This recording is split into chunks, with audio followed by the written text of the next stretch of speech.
Hi guys, and welcome to my channel Closer to Hope. I will be talking about crime videos, crimes in general, and mental awareness. But for this video, I'm going to be talking about Kenneka Jenkins. Now, everyone knows about Kenneka Jenkins. She was 19 years old. She lived in Chicago. Very, very beautiful girl. So, I wanted to go over some key facts with you, just in case you guys have your theories and are blaming the wrong people or just want to know the truth. We all want to know the truth, what happened to Kenneka. We all do. I want justice for Kenneka. How can this beautiful girl end up in a freezer? It makes no sense. So I'm here to give you guys just straight facts. So Kenneka went to a party on September 9th at about 11:30. She left her house, took her mom's car, went with 3 friends. After that, she got at the hotel at around 1:30 in the morning. She was supposed to go to the movies, but still she went to the party and wanted to have fun. There's nothing wrong with that. So she went up to the hotel, and a bunch of live videos were going on from Irene and Monifa, little by little. So let's start with the straight fact. Kenneka was wasted. The toxicology report was bad, and she had a drug in her that wasn't meant for her. Why would she have that in her system? She also had an energy drink in her system, which is totally normal. She obviously had alcohol, no weed, just the pill and the alcohol. Let's get this straight. She's the only one that gets drunk, right? Irene pops a pill. Monifa maybe drinks and smokes. Shamaya maybe drinks and smokes. So how is it that Kenneka is the only one that gets drunk? Seriously, where are the other people that are supposed to be getting drunk? Why is it just her? It's kind of weird. So after she gets drunk, she says that she's not drunk, falls on the bed, hits the lamp, and falls asleep. This was like in the morning, so like not that much of a time frame. That makes no sense for her to get drunk within such a short amount of time. Anyways, Monifa gets her and takes her out of the room, and they want to go home. At this point, they help her get out of the room, and she leaves her keys and her phone, and they leave her. Now, let's get this straight. When Teresa first asked them where they left her, they said the lobby. And of course, Teresa, being a very good woman that she is, she believed them. And their story changed. They left her outside the room. If your friend is drunk, very intoxicated, why would you leave her by herself when you two are perfectly coherent and fine? Why would you leave her by herself? It makes no sense. Like, what kind of friends do that? Seriously. I would love to personally know, because I don't know anybody that would leave me if I was that drunk. They left her to grab her phone and her keys. They left her for 5 minutes. Came back and she was gone. Supposedly only Shamaya went in and grabbed the phone. Monifa went to go check, and supposedly 3 minutes later Kenneka just upped and vanished. Why would they leave her, and why would she just go somewhere by herself? That makes no sense whatsoever. Supposedly she goes missing, right? This is a 5-star hotel at the Crown Plaza in Rosemont. Now they have business meetings, they have all these high-class people that come in and out of their hotel, right?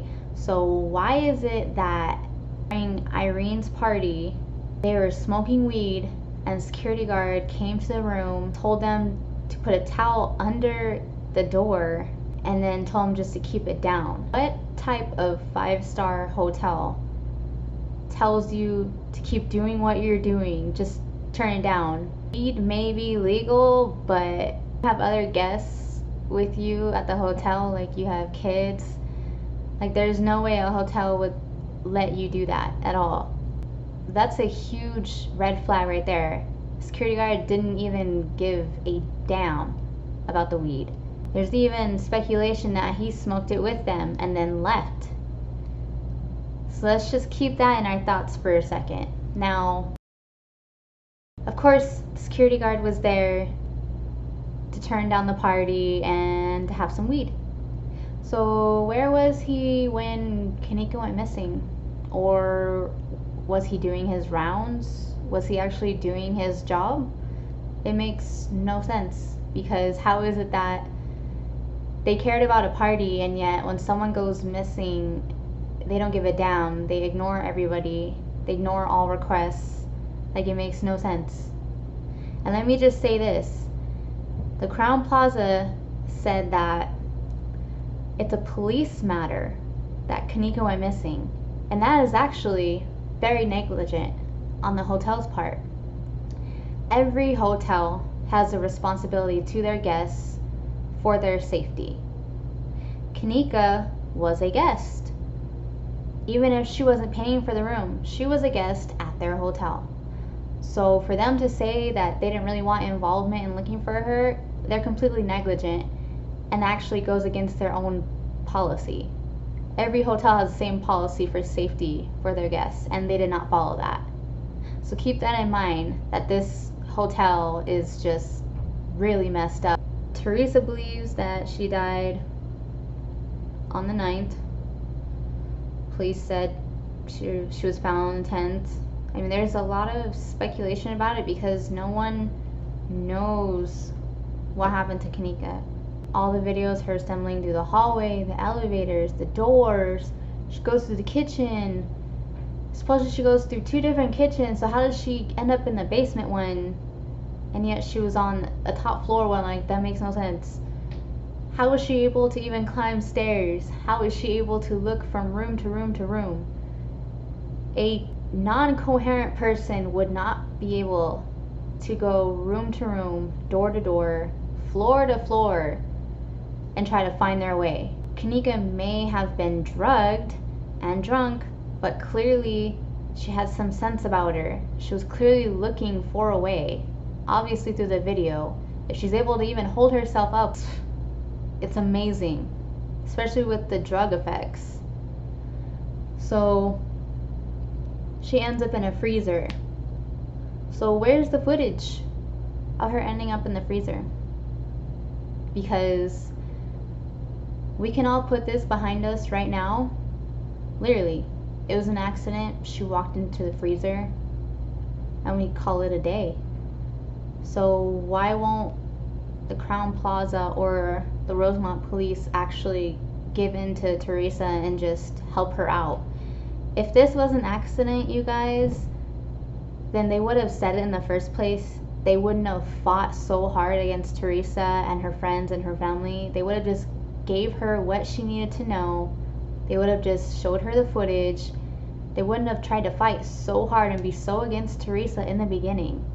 So for them to even have that much of a fight to begin with, it honestly shows how guilty they are. If it was an accident, if Kenneka walked into the freezer on her own, got locked in on her own, why not prove it?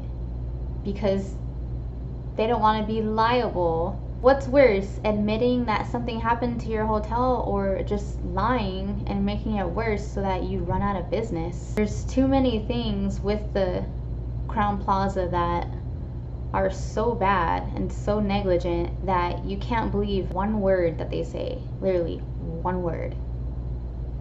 And the Rosemont Police, they're horrible. They're not even any better. The way they treated Teresa, the way they treated that family was wrong. I mean, what if that was their daughter that went missing? What if that was their daughter that was found killed? How would they feel? No one deserves this. Kenneka, nobody. No one deserves this at all. So when Teresa asked her, Kenneka's friends, what happened, they lied. They said they left her in the lobby and she disappeared. And then they retracted their statement and they said that she was outside the room and she disappeared. So which is it, guys? Why are you lying? What's the point of lying? If you have nothing to hide, why lie right away? And also, you know, Teresa just mentioned that they were talking garbage about Teresa over the headstone for Kenneka. So what if she doesn't have a headstone? It's none of your damn business. It really is not.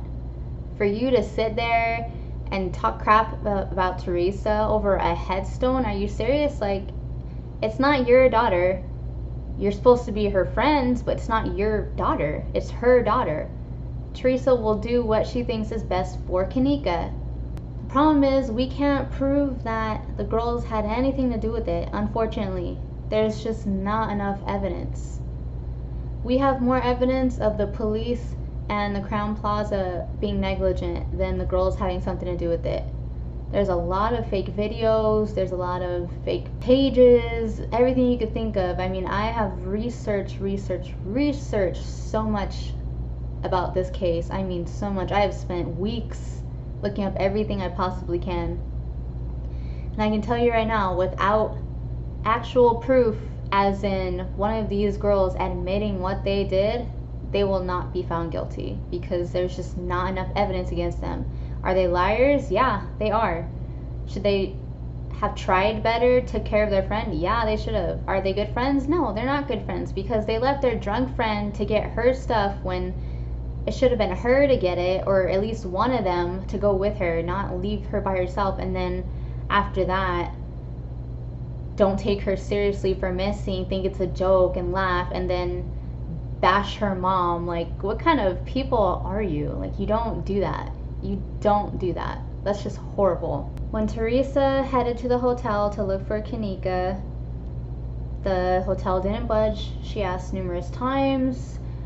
Her sister asked numerous times, and they just would not do anything. They wanted it to be a police matter, and again, it is hotel policy to have the best interest and safety for their guests. So during this time, now that you guys know the policy, they broke their own policy, and they could have been actually sued over that because she was a guest, regardless if she was in the room, not in the room. She was a guest, she was on the footage, she was a guest at the hotel. Now, when one police guy finally came to look at the footage, when Teresa kept begging, her sister kept begging, he only came just because he had to find Kenneka's sister and because she didn't sign the paper, so he came. What did he do? He walked into the video surveillance room for 5 minutes, came out, and said that she wasn't seen leaving or entering the hotel. So first of all, let's just say you're completely negligent and you're an idiot. Second of all, you call yourself police officer, you spend 5 minutes in a room full of cameras. All these people are telling you she was there. You're gonna look for 5 minutes when there's so much footage that needs to be gone through, and you're gonna say she wasn't there.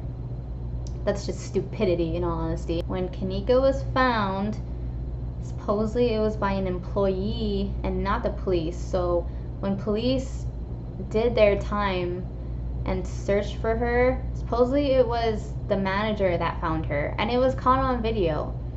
He knew exactly where to find her. He walked right to the door. You could see him opening the door within like a minute, like so fast.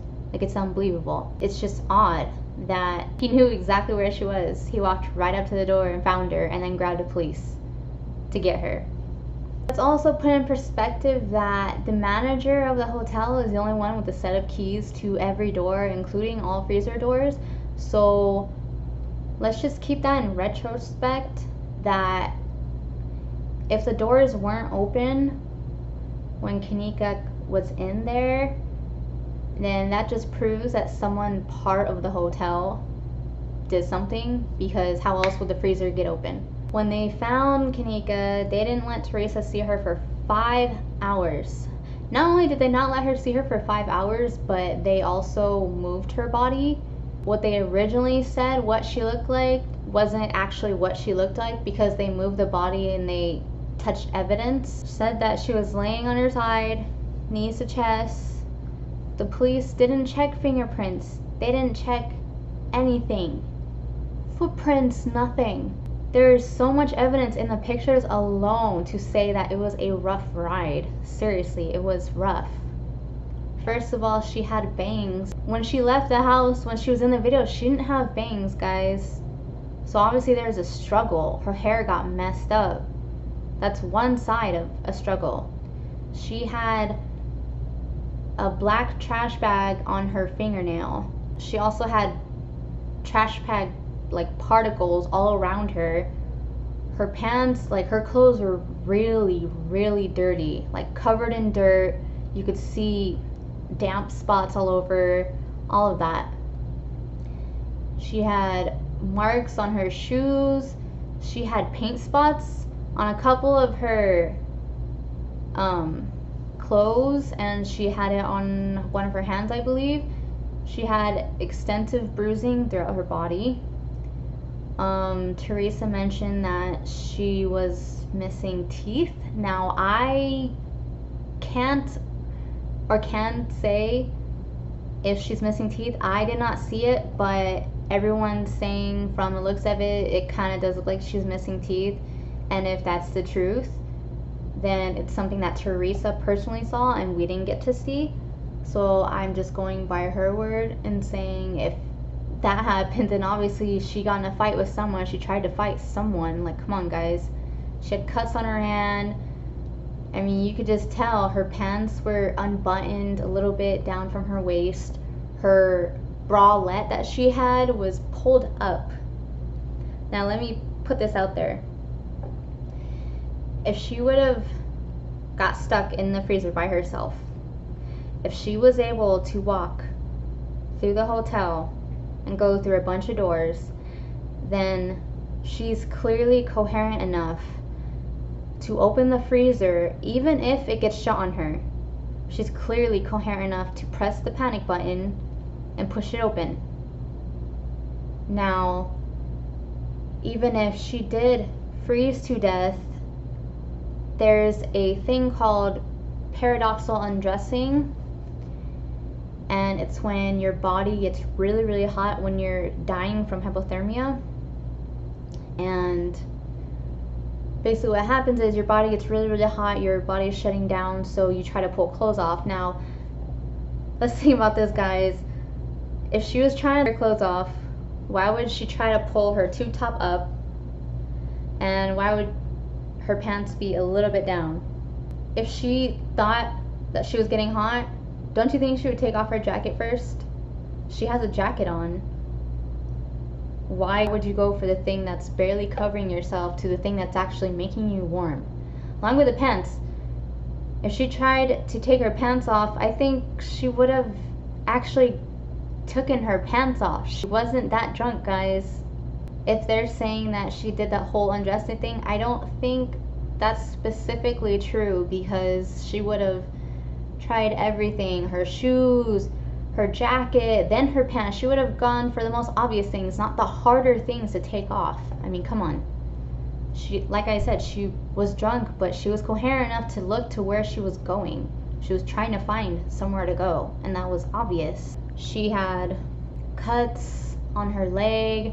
One of her cuts is specifically a rug burn. Now, I don't know if you guys know what rug burns are, but like, for example, if I'm playing on the floor and someone drags my foot's gonna go against the rug and it's gonna burn my skin and it's gonna peel my skin. Now, on her foot, that's what it looks like to me. It looks like skin burn, like someone dragged her. Now, I'm just saying this is my hypothesis, but it looks like someone dragged her. Not to mention how dirty she is, like dirt got all over her, and the freezer wasn't that dirty. When you look inside the freezer, you couldn't actually see dirt. So how did she get dirt all over her? That makes no sense. And if it's a 5-star hotel, guys, come on, do you really think there's gonna be piles of dirt around? Like, that makes no sense. Clearly something evil was behind this. So I'm going over her autopsy. She had erosions from hypothermia. Her brain was swollen. She was face down in the freezer, small cut on her right foot, also had a skin burn, and she had on her cut, her blood was pretty fresh. And she was also missing her shoe too, which is also interesting. If she did the whole undressing, she would have took both her shoes off, not just one, guys. Come on. Pockets were pulled out, her pants were low, her shirt was pulled up, exposing her breasts. Her left hand showed possible signs of struggle. She had orange paint on her left hand. Now, I'm pretty sure everyone wants to know what that orange paint is from. Jeans also had the orange paint all over it. Now, was this, it obviously wasn't part of her jeans, or it wasn't part of her, because clearly the orange spots, she must have got them from somewhere. Her hair covered her neck. We weren't able to see her neck, but we did figure out there's bruises all over her, and that does happen from hypothermia. Let me just put that out there. That does happen. Your body will have bruises all over. However, if she died from hypothermia, don't you think she would have also been blue? And I know what you're thinking, when you're frozen, you turn blue. Yes, when you're frozen, you turn blue. The pictures of her that they showed, she was normal skin color, guys, so clearly she wasn't in the freezer that long. So what actually took them 5 hours? Really, what took them 5 hours? Because clearly she was never frozen. The temperature gauge was actually pretty high for a freezer to begin with, so how could she freeze, have bruises all over, be in the freezer for that long, and yet wasn't frozen? She was a little damp, but there's no signs of her being frozen solid. That's just what the police said. Teresa posted something on her Facebook, and I want to go over this. Kenneka had no health issues, and when Teresa and Lenore saw her, the police didn't say anything about the bruises or anything, but they saw it. It looked like she was choked. That's what Lenore said. Her hair was wet, and it was really messed up. Clearly it was a sign of struggle. And then the bruises all over her body and her teeth knocked out. Now, Teresa did file for another autopsy, a private one. Whatever Teresa found, it's something she can really hold on to, or whether it's inconclusive, she's fighting for a reason, guys. She wants justice for her daughter. We all want justice for Kenneka. We want justice for anyone that this happens to. It doesn't matter. So everyone wants to know about the second autopsy. Honestly, it's not but my business. It's no one's business. All we can do is hope and pray that justice is served for Kenneka. I hope it helped Teresa in a way, because it seems like she's fighting as strong as ever for her daughter for justice. So I think that's amazing. Now, Andrew Holmes, he was a douchebag. He misled her. He saw footage of Kenneka walking into the freezer. It's pretty odd, don't you think? A community activist, probably friends with the cops. How is it that he saw the video and Teresa didn't? That makes no sense. You're not her mother. Andrew Holmes, you're not even family.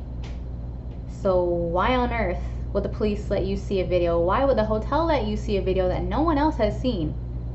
And that supposedly wasn't even there, and now is there. By the way, hotel and police denied that there was a camera above the freezer. Teresa pointed it out. Both the hotel and the police retracted their statement and then said, oh, the camera doesn't work. Pretty interesting, right? How convenient that it doesn't work all of a sudden, and yet there's one right above.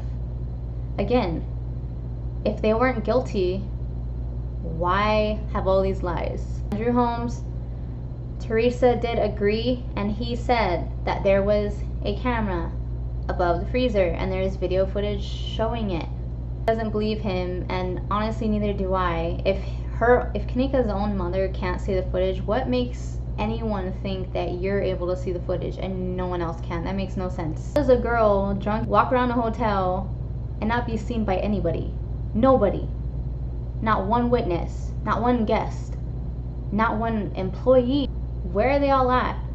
They were able to go up to the room and smell the weed, right? But at 2 in the morning, you know, usually when security guards make their rounds, when they're cleaning the pool from 2 to 3 in the morning, you're gonna tell me no one saw this 19-year-old girl drunk walking from floor to floor, through the elevator, through doors. Are you serious? You really expect us to buy that? Not one person. One. I can guarantee you someone saw her. The problem is with witnesses, they never want to admit what they saw, admit what they heard. They wait weeks, months, days, years to come forward when it's so important. So important. If you see something, say something, regardless if you're wrong. I do want to mention, guys, that Zach TV did do interviews with Irene and with the two boys. Don't remember their names at the moment, but I watched both interviews. It is odd that he got killed not much after Kenneka was killed or found dead. Am I saying is there a connection? There could be, because he was getting threats, but he was used to this because he made a lot of videos about certain things that a lot of people didn't like, so he would get threats a lot. But it's kind of interesting how he was trying to get to the truth and he winds up getting shot. It's sad. He seemed like a good guy. The whole him being at the party thing, I don't believe it until I see it, guys. If there's proof that he was at the party and he saw Kenneka and he did this and that to her, where's the proof? You cannot prove something without the proof, guys. I just want to say a couple more facts.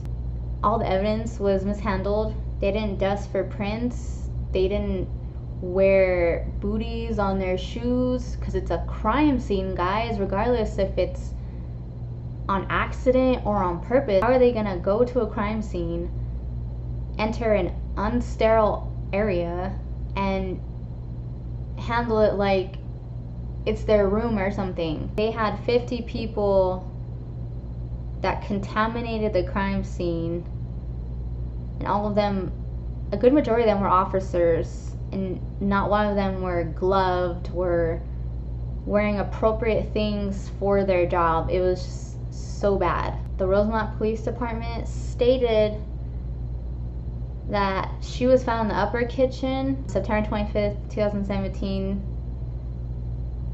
that she was located in the basement kitchen. So how do you go from saying that her body was found upstairs and then you're wrong and you have to retract your statement and change your statement because there's a search warrant and she was actually in the bottom basement? That makes no sense at all.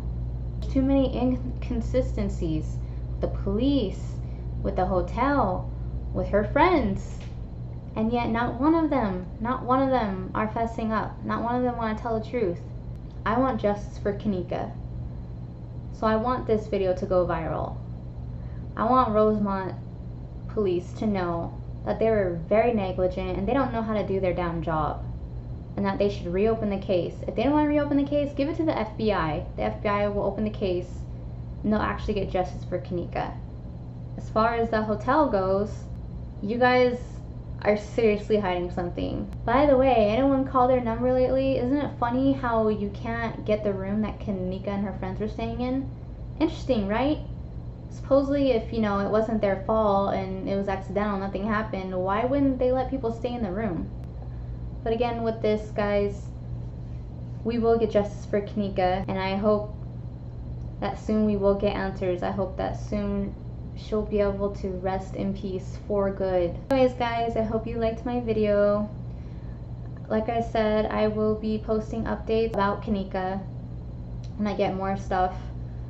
So I hope you guys enjoyed my video. If you have any questions, please feel free to leave me comments and show videos because everyone's already seen them. And if you have not, I have the link.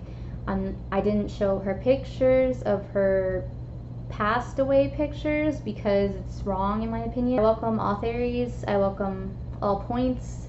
Please feel free to comment. Please feel free to subscribe. I will be posting more videos. Thank you guys, and justice for Kenneka. We love you, girl. And we will find out what happened to you. God bless. Good night.